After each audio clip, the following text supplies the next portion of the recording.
Welcome back to the deep dive. This is where we take that huge stack of reading material you send over, articles, white papers, all that deep research, and we try to turn it into, well, instant, highly caffeinated knowledge. And today, you've really pushed us into a question that is, it's absolutely foundational to the future of conflict. How do you fight a war that demands decisions in milliseconds, Right. while also sticking to these incredibly complex, painstaking legal and ethical standards? It's a massive challenge. It is. And our sources today, they focus squarely on what they call the temporal paradox of modern warfare. So on one side, you have the speed of compute, this hyper-connected world, all these fast-moving threats. They demand instant reactions. If you hesitate, you fail.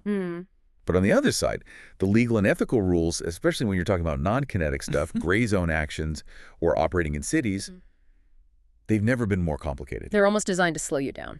Exactly. And the core argument from all this material is pretty sobering. It's that the current system, the one that relies on a human, a lawyer, to manually sign off on a target, maybe hours or even days after the threat pops up, it's just not sustainable anymore. It's a blocker. It's a total blocker, not an enabler. Our sources call this whole cumbersome process the swan song for analog decision-making. We're right at that inflection point. Yeah. So the solution they're proposing is, well, it's ambitious, and it's very technologically intense. It's all about moving rules and engagement, or ROE, from these static legal documents in a binder to dynamic, executable, encoded logic, something baked right into the operational network. Turning law into code, basically. Yeah, that's it. And it has two big goals. First, what they call encoded ROE. This is about taking all those complex legal and ethical ideas we value, like proportionality, necessity, distinction, and actually translating them into machine-readable code. So you get an instant compliance check. And second, achieving something they call the multi-model consensus. And this involves creating these distinct algorithmic models, one political, one military, and one humanitarian, that all run in parallel, using their own built-in biases to instantly validate or maybe modify or even veto a proposed military action. Okay, let's unpack this, because it really feels like if this transition doesn't work, the U.S. and its allies risk being legally compliant, sure, but also strategically paralyzed. In that phrase, strategically paralyzed, I think that captures the urgency perfectly. The thing is, what's driving all this isn't just that the tech is available. It's an existential need. It's rooted in the incredibly high cost of getting it wrong. The sources keep coming back to this idea that we're now operating in a forever auditable environment. Data capture is everywhere, it's immediate, and it's permanent. Every single decision, every target you pick, every signal you send out is all being recorded. It creates this indisputable chain of events that can be analyzed years later. Which has to create a huge amount of hesitation. It creates a massive requirement for strategic realignment. If you hesitate because you're waiting for that manual legal review, you just hand the advantage to an adversary who's operating at machine speed. Sure. But if you act without that absolute provable legal cover, and that means instant validation against the lows of armed conflict, you risk this huge strategic blowback. It could be political, legal, reputational. And that blowback can often do more damage than the original operation itself. The stakes are they're too high for slow compliance. And I think before we get into the nuts and bolts of turning law into code, it's really important to understand how the very nature of military action has changed. The whole definition of what a lethal effect even is has expanded way beyond bombs and bullets. And that expansion is exactly why the old analog review process is now totally obsolete. So we're moving beyond kinetics. We have to, for decades. Joint doctrine, and so the rules of engagement, it all focused almost exclusively on kinetic destruction. The question was pretty simple. Are we allowed to physically destroy this building, this bridge, this tank? Right, a very binary decision. Exactly. Lethality was a function of explosive yield. The targets were physical things you could see, and the outcome destruction was easy to measure. But that's not the world we live in anymore. Not at all. The modern information environment has just fundamentally blown up that definition of a lethal effect. Our sources really hammer this point home, that military doctrine now has to accept that actions across every domain, cyber, space, information, can have the same strategic and sometimes deadly outcomes as a kinetic strike. Lethality is now about the effect you achieve, not how you deliver it.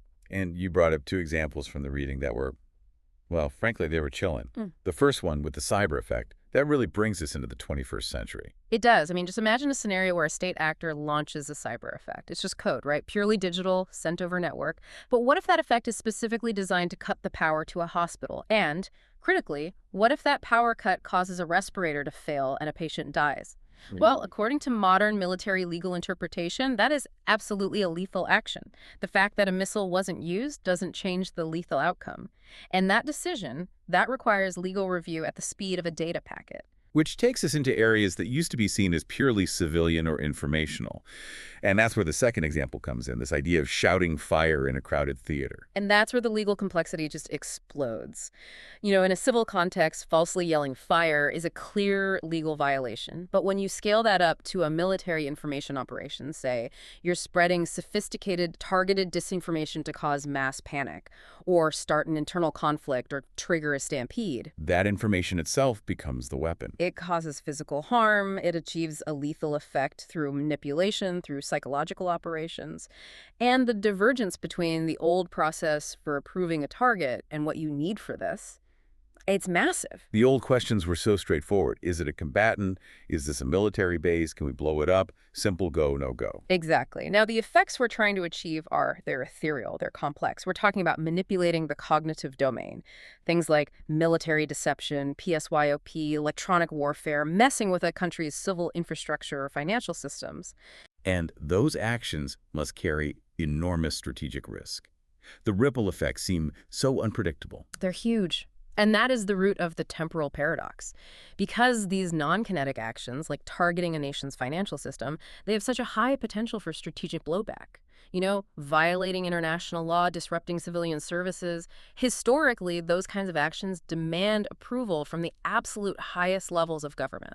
You'd need a senior lawyer briefing the president, basically. Essentially, yes. You'd need them to weigh the implications, the chances of escalation, the global optics. And that human review cycle with memos and legal precedent and policy debates, that takes hours, if not days. Which you just don't have. You have minutes, maybe seconds. A cyber intrusion can be detected and dealt with in moments. An info op can go viral in minutes. The modern battlefield, with all its sensors and instant data, has completely removed the luxury of time that the old process relied on. We're trying to apply a 19th century process to a 21st century problem. So the argument is that since the adversary is operating at machine speed, our legal compliance system has to do the same, or we just lose by default. You lose the initiative entirely. Which leads to this new axiom. Legality isn't a function of a slow manual review anymore.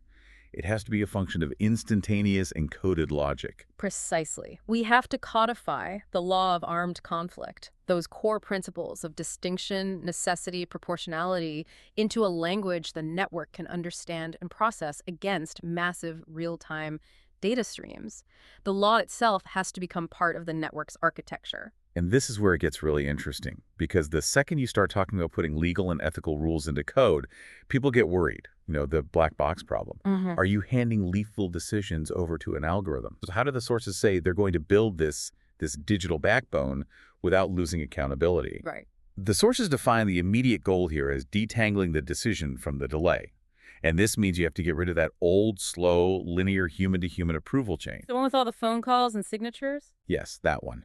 And replace it with an automated parallel pipeline they call the digital backbone. And this system is designed to give you an immediate legal ruling for every single proposed effect, no matter what domain it's in. Okay. So let's walk through the 3 steps. Step 1 is the intake, sensor-to-code integration. This is where all the data comes flooding in. It makes sure that information, whether it's an image from a sensor on the ground or some behavioral pattern an AI picked up, flows directly into this adjudication system. And that integration has to be standardized, right? There's no human in the middle slowing things down, reformatting data. The raw target data just feeds straight into the engine. That's the first big time saver. Exactly. Then you get to step 2, which is the computational part, metadata comparison. So the system doesn't just get the data and say, okay, that's an enemy truck. It analyzes the target's specific digital attributes, the target metadata, and compares it against those pre-encoded legal rules. And when we say target metadata, we're not just talking about GPS coordinates. I think we need to unpack that a little because metadata can sound pretty abstract to a lot of people. What kind of digital attributes are we really talking about here? That's a great point. So target metadata is basically everything the network knows about that target situation. So yeah, location and classification are part of it. Is it a military vehicle or a civilian one they've taken over? But it goes so much deeper. Like what? Like its proximity to known protected sites, schools, hospitals, mosques, which are pulled from these constantly updated high-res databases. It includes behavioral patterns that have been observed over time.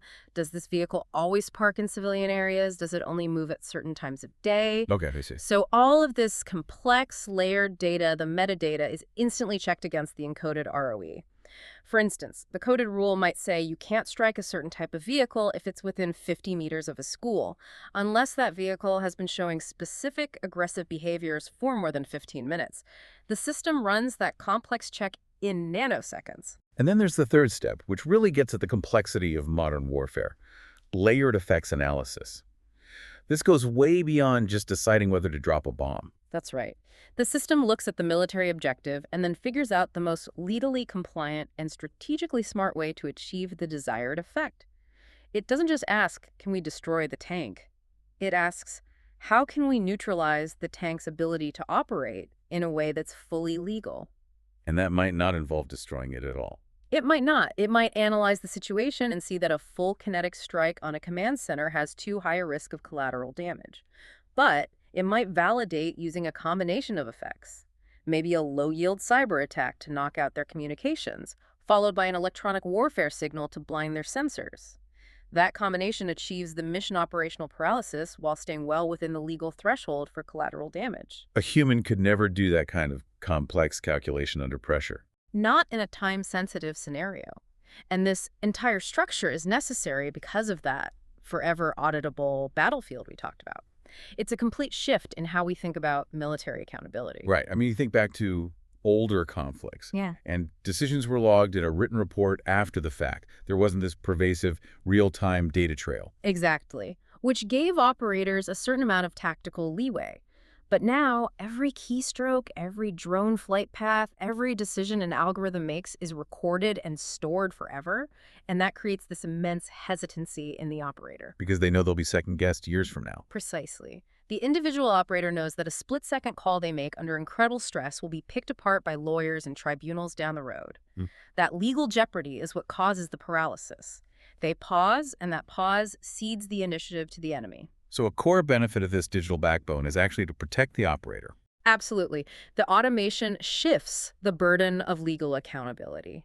It moves the liability away from the individual soldier's reaction and places it on the pre-approved, legally vetted, command-level logic that's encoded in the ROE model.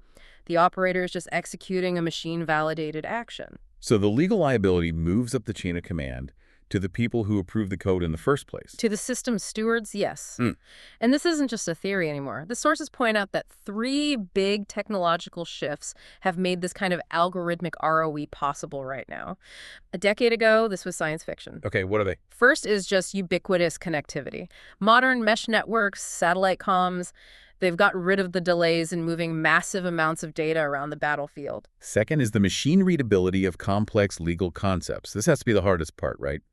Turning a nuanced idea like proportionality into ones and zeros. It is the absolute core challenge. We're talking about coding concepts like distinction, making sure you're only targeting military objectives. We're encoding necessity, that the action is required. But you're right, the most difficult one is proportionality. And for anyone listening, proportionality isn't just a moral guideline. It's a hard legal test in warfare. So how does a machine even begin to code for that? So legally, proportionality means the expected military gain from an attack can't be excessive compared to the anticipated harm to civilians. To encode that, the system has to assign numerical weights. Military gain-like probability of mission success gets a value, and that's weighed against the predicted collateral damage, which is itself a number based on the target metadata, how close it is to people, the time of day, the weapon type. So it's a cost-benefit analysis, but done by an algorithm. It's a computational calculus, yes. And the system just runs the check. Is the military value greater than the collateral cost according to the weights the command has already approved? That translation is the breakthrough. And the third critical shift you mentioned is the maturity of AI pipelines. Exactly. These aren't just for recognizing images anymore. These AI systems can identify ethereal targets, not just physical objects. They can analyze financial flows, communication patterns, all kinds of complex interactions to spot a center of gravity. They can recommend whole chains of effects way faster than a human staff ever could, and they do it with those legal rules baked in from the very start. Which brings us to the philosophical core of this whole thing. How do you manage bias? Huh. The whole reason for this multi-model approach is to optimize what they call the cognitive split, making sure that these competing perspectives, military goals, political fallout, humanitarian concerns, are all considered at the same time, not one after the other. And the way they approach bias is it's really counterintuitive, but it's also very pragmatic. The whole system starts from the idea that all decision models are flawed because they have to simplify reality. So the goal isn't to get rid of bias, which is impossible. The strategy is to feature it. To feature it. Yeah, to recognize the biases you need, contain them, and then force them to work together instantly inside this one ecosystem. So instead of trying to build one single, unbiased super AI, they create three specialized, deliberately biased models. And each one is managed by its own community of experts. Right, which allows those necessary biases to operate transparently and at the same time. Okay, so let's break down these three models. First up is the humanitarian model. What's its core bias? Its main goal, its bias, is to preserve non-combatant life and civilian infrastructure as much as possible. This model is fundamentally conservative. It sets extremely high-risk thresholds for collateral damage, and it will always favor non-lethal reversible options. It's basically the legal watchdog in the system. Okay, and then you have the complete opposite, the military model. Right. Its bias is all about the mission. It prioritizes kinetic, decisive action, protecting our own forces and removing the threat immediately. Its metrics are all about operational success: speed, lethality, efficiency. This model is programmed to argue for the most direct path to victory. And then finally, the one that really separates this from just being pure military automation, the political model. Right. This is the strategic layer. Yes, the political model integrates all the diplomatic and public opinion factors. Its bias leans heavily towards non-kinetic effects, coalition sensitivities, and long-term optics. It's looking at media reactions, diplomatic talks, things like that. It's the guardian of the strategic narrative, making sure a tactical win doesn't turn into a strategic disaster. And the moment these three models run in parallel, that's where the tension or the magic happens. This is the operational veto mechanism. Exactly. They aren't reporting their findings one by one. They're all processing the same target data at the exact same time. So if the military model runs its numbers and instantly says, strike now with a high explosive, the system doesn't just launch. It checks with the other two first. It instantly cross-references their outputs. So give us an example of how that would actually work. Okay, let's say the target is a high-value enemy commander. The military model gives a go, but the political model flags that the strike is about to happen just minutes before a critical UN Security Council vote on the whole campaign. Or maybe it determines the strike would violate a sensitive humanitarian aid corridor. So the political model throws up a red flag. It registers an instant veto, and the system doesn't just stop, it immediately modifies the recommendation. It forces the military model to rerun its calculus with non-kinetic or time-delayed options. It might come back and say, okay, jam their communications now, but hold the kinetic strike until after the vote. That structure seems incredibly agile. And the sources say it's really good for coalition warfare, specifically citing the NATO example. I mean, this is usually where things fall apart, right? Trying to manage dozens of different national red lines at once. It's the classic headache of coalition warfare. But in this system, you can set up a master model for NATO that has all the overarching agreed-upon rules. But then each nation can still have its own national model that enforces its specific domestic laws and policies. So how does that play out? Let's say one nation has a strict domestic law against striking any kind of communications infrastructure, even if it's a valid military target. Their national model has that specific rule encoded in it. So when a target package for a comms hub comes through, The main NATO master model might say it's a go because it's a valid target under the alliance ROE, but that specific nation's model instantly flags a no-go, but only for their assets. So the system, in real time, just filters the fire orders. Their planes or cyber operators simply can't participate in that one action while everyone else can proceed. It manages all those complex exceptions flawlessly. what's fascinating here is how this changes ROE from just being a legal barrier, a Yeah. simple yes or no, to being a tool for strategic management. That's the whole point. It integrates all this complexity, political goals, humanitarian rules directly into tactical execution, but at the speed of compute. It lets the network handle the strategic mess, so the operator can just focus on the tactical fight. And the shift from ROE as a binary constraint to more of a set of guidelines, that feels like a huge philosophical leap. Traditional ROE is just, legal or illegal, go or no go. But this automated ROE is more like a set of preferences that lets a commander define the texture of the operation. That concept of preferential execution is key. The system isn't just asking, is this allowed? It's asking, what is the most strategically smart and compliant way to do this based on the commander's priorities? It dictates how you fight, not just if you can. And these preferences are set using what they call weighted variables. Exactly. Senior commanders, political leaders, they can assign weights to different outcomes. Maybe they put a higher weight on minimizing damage to civilian infrastructure or on using non-attributable means. These variables are all auditable by humans, so there's oversight, but the network executes them automatically. So let's talk about the modal preference for non-kinetic solutions. Yes. Say a commander wants to minimize physical destruction because the global optics are really sensitive. Okay, in that case, the network uses those weights to guide how it generates options. It won't default to the biggest bomb. It'll scan the threat and immediately look for a cyber or an electronic warfare solution first. If it finds a viable, compliant, non-kinetic path, like a sophisticated jam that takes their command network offline, that becomes the preferred option. And it only goes kinetic if that doesn't work. Only if the non-kinetic path isn't enough to achieve the military goal, or if it violates some other more important constraint. The mission still happens, but it's inherently biased toward the commander's intent to minimize physical harm. This also allows for something they call temporal optimization. This isn't just about where you strike, but when you strike, based on really nuanced social data. And that's where the power of this system really shines. The network can pull in all these layers of complex civil data, real-time traffic, social media activity, local market hours, religious holidays, and factor all of that into its legal math on proportionality. So a commander could set a preference to avoid actions during, say, market hours or a specific holy day. Right.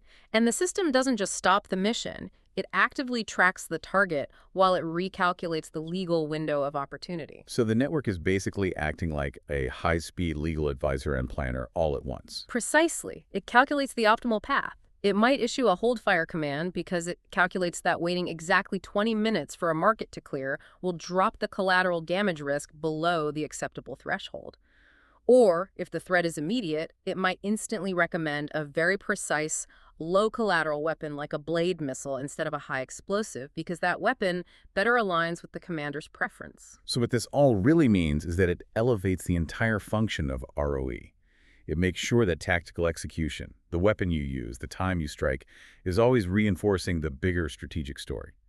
How you fight becomes just as important as why you fight. It achieves an integrated strategy, not just integrated fire. It moves decision-making from someone's subjective gut call to the verifiable, coded execution of the commander's actual intent.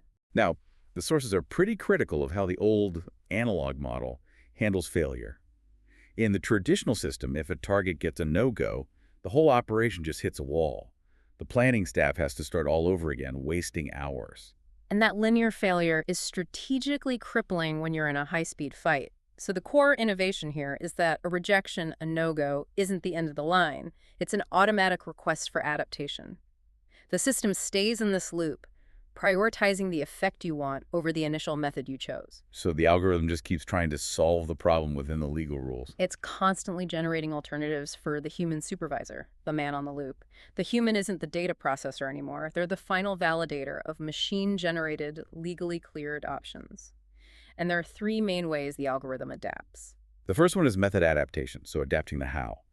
If the system rejects a kinetic strike, what does the human actually see on their screen? So if the kinetic strike gets vetoed, say by the humanitarian model, the system instantly runs another analysis. It takes the core mission, say, stopping the enemy from communicating, and it looks for compliant, non-kinetic ways to do that. The interface might then give the human supervisor 3 or 4 pre-vetted options. Option A, 95% chance of success using an EW jam, 0 collateral damage. Time to effect, 45 seconds. Option B, 80% chance using a cyber effect, takes 5 minutes, low risk of network spread. The human, the man on the loop, just reviews these pre-cleared alternatives. They don't have to start from scratch. They just pick the best compliant option. It turns a multi-hour planning cycle into a few seconds of review and execute. Okay, the second type of adaptation is about data fidelity, or the what? You can't target something if you're not sure what it is. Absolutely. And the system is programmed with very specific legal thresholds. For a high-risk target near civilians, the ROE might demand 90% target ID confidence. If the data you have only gives you 70% confidence, the mission is paused. Huh. But, and this is critical, it's not canceled. So what happens? The system instantly flags that specific 20% data gap. It knows exactly what metadata it needs to hit that legal threshold, and it automatically tasks all the available sensors on the network to go get that specific information. It might task a drone for a closer look or ask a ground unit to verify something. So it turns a data problem into an automated data collection task. Yes, which means you can revisit the target moments later, once you have legal certainty, instead of just letting it get away. And finally, there's operational pacing, the when. This deals with all the external timing constraints that make current operations stall. And this is where that political and humanitarian data is so powerful. The system might see a target is currently restricted. Maybe it's too close to a protected site right now. But instead of canceling, it uses predictive analytics to track the target's movement and recommends a wait command. It'll tell you when it's going to be in a better spot. It might predict that in 12 minutes, the target will move into a permissive zone. The system keeps tracking and just alerts the operator at T-minus 10 seconds to fire. It turns a tactical no-go into a guaranteed go just by optimizing the timing. It totally transforms ROE from a gatekeeper that stops things into a proactive navigator that finds the legal path to success. And that speed has huge implications for dominating the information space, the speed of the narrative. They're completely inseparable. In modern conflicts, the side that tells the first accurate story wins the narrative. If our actions are delayed by legal review, the enemy fills that void with lies about illegal targeting, and you've already lost the political fight before the truth even gets out. This is where the sources use that great naval analogy of the Snoopy team effect. The analogy is perfect. Historically, the U.S. Navy had these Snoopy teams who would just go out and document interactions at sea, photographing everything to provide indisputable, time-stamped proof of legal conduct. This automated ROE system is a digital Snoopy team. Every single calculation, every metadata comparison, every decision to strike or hold fire is instantly logged in that forever auditable format. So it's building the legal case in real time. And that data log has a critical dual purpose. The system doesn't just clear the strike for the operator, it simultaneously starts generating the public release package. It prepares a factual, verified justification for the action. This lets the government control the narrative with indisputable facts about its legality before the enemy can spin a false story. You get tactical success and narrative dominance at the same time. Okay, so as we move into the final analysis, let's just quickly nail down the huge shift this represents. We can just run through the key differences between the old analog ROE and this new automated ROE. Yes. So on speed, you go from human pace, which is a blocker, to machine pace, which is an enabler. For flexibility, you ditch the binary go-no-go for these nuanced preferential options. And the human role shifts dramatically from man in the loop, where the human is the bottleneck, to man on the loop, where the human is the high-level supervisor with veto power. We also see a big change in auditability, moving from subjective, after-the-fact reports to these instant, continuous data logs. And maybe the most important one is bias. You move from individual human bias, which is hidden, prone to fatigue, emotional, to a transparent, structured model bias that's explicitly defined and managed by senior leadership. Right. But now we have to address the big counterargument, the black box concern. The critics who say that automating these life and death decisions introduces the risk of machine error, or that the whole thing becomes so complex that you lose crucial human oversight. And the paper's rebuttal to that is very careful, because it all hinges on one key distinction. The human is not being removed from the loop. The human is being elevated to a higher, more strategic level of command. This system actually requires more human oversight, not less. Okay, how does that elevation actually work in practice? Well, first in terms of stewardship, it's the high-level commanders, the policymakers, the senior legal and diplomatic experts. They're the ones who have to design and manage these models. They set the weights, the veto rules, the acceptable risk for collateral damage. They are the ethical and legal architects of the system. That's a much more strategic role than just signing off on a target package. And the second point is consistency. Right. A human lawyer or a commander gets tired, stressed, has their own personal biases. An encoded model, once it's been legally approved by the highest levels, applies that commander's intent flawlessly. 247, no matter how intense things get, you get predictable, legally compliant operations over time. And that adaptive capability, the option generation, that's kind of the ultimate safety feature, isn't it? It is. The system never just gives you a dead end. If the logic says the first option is illegal, it doesn't just say no. It instantly gives you a list of legal alternatives, a non-kinetic option, a time-delayed option, a different target. It always pushes the mission forward in a compliant way. It prevents that operational paralysis of the old model. So the conclusion seems pretty stark. If we keep relying on these, World War II era decision cycles to fight wars that move at the speed of the internet, we're just making ourselves strategically irrelevant. Correct. The sources conclude that by moving to this kind of encoded ROE, the force gets two absolutely essential strategic advantages: speed, delivering effects when they matter, and protection, shielding operators from legal trouble by making sure every action is nested inside pre-validated, automated, and auditable logic. So the ultimate transformation required is pretty clear. The force has to move from man is the loop, that slow manual process, to man on the loop, where the human is the high-level supervisor and strategist, while the machine does the heavy lifting on the complex legal processing. And the practical call to action is basically twofold. Start the national effort to develop standard ways to encode ROE, to turn law into code, and, maybe most importantly, start training a specialized group of model stewards at the highest levels. These are the people who will build, test, and maintain the logic that will define the legality and the bias of the next generation of warfighting. That was an incredible deep dive. I mean, we really got into the weeds of the technical, the legal, and the philosophical sides of warfare at the speed of compute. Thank you for sharing these really detailed sources with us. This shift from a static legal document to this dynamic, multi-model ecosystem and that idea of preferential execution, it's truly transformative. And frankly, it seems vital. It does. So as we move into this new era, where senior commanders become these model stewards, the ethical architects who define the logic for the next generation of warfare, we're left with one final thought for you to ponder.